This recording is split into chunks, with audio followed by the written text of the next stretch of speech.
একজন পল্লীর বেদুইন গাঁর অশিক্ষিত মানুষ রাসূলের নিকটে আসলো, এসে বলল, দুল্লানি আলা আমালিন, এই যে আমিল তহু দাখালতুল জান্নাতা, আল্লাহর নবী আপনি একটা আমলের কথা বলেন যে আমল করলে আমি জান্নাতে চলে যাব।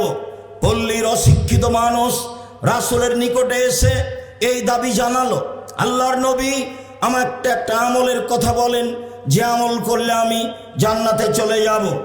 তার কথার উত্তরে আল্লাহর নবী বললেন, শোনো, তাবুদুল্লাহ, তুমি আল্লাহর ইবাদত করো, ওয়ালা তুশরিকু বিহি শাইআ, আল্লাহর সাথে বিন্দুমাত্র শরীক করো না।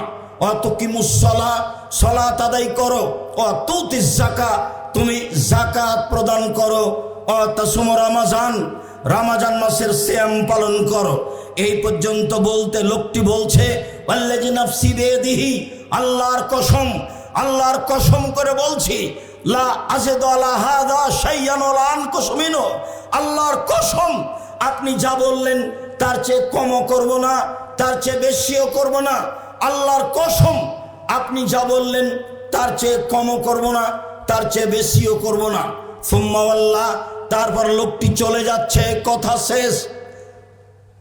দাবি করলো এই আমলের কথা, আল্লাহর নবী যা বললেন, এইবার কাঁধে করে কথা নিয়ে চলে যাচ্ছেন। আল্লাহ রাসূল বললেন, শোনো, মান সাররাহু ইয়ানজুর ইলা রাজুলিন মিন আহলিল জান্নাহ ফালিয়ানজুর ইলা হাযা, তোমাদের কেউ যদি জান্নাতি ব্যক্তিকে দেখতে চায়, দেখো দেখো দেখো, তোমাদের কোনো ব্যক্তি যদি জান্নাতি ব্যক্তিকে দেখতে চাই তাহলে দেখে নিতে পারে এই লোকটা জান্নাতে যাবে। সেখানে নফল সালাতের কথা নেই, সেখানে তাহাজ্জুদের কথা নেই, সেখানে তার জোরালো দাবি, আমি এর কমও করব না, আমি এর বেশিও করব না।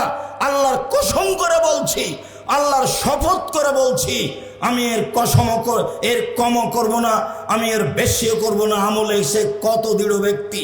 পল্লীর অশিক্ষিত মানুষ এই দৃঢ়তা পেশ করে রাসূলের নিকট থেকে চলে যাচ্ছে যখন, তখন আল্লাহর নবী বললেন, শোনো সঙ্গী সাথী, কেউ যদি জান্নাতীকে দেখতে চাই তাহলে দেখে নিতে পারে এই লোকটা জান্নাতে যাবে।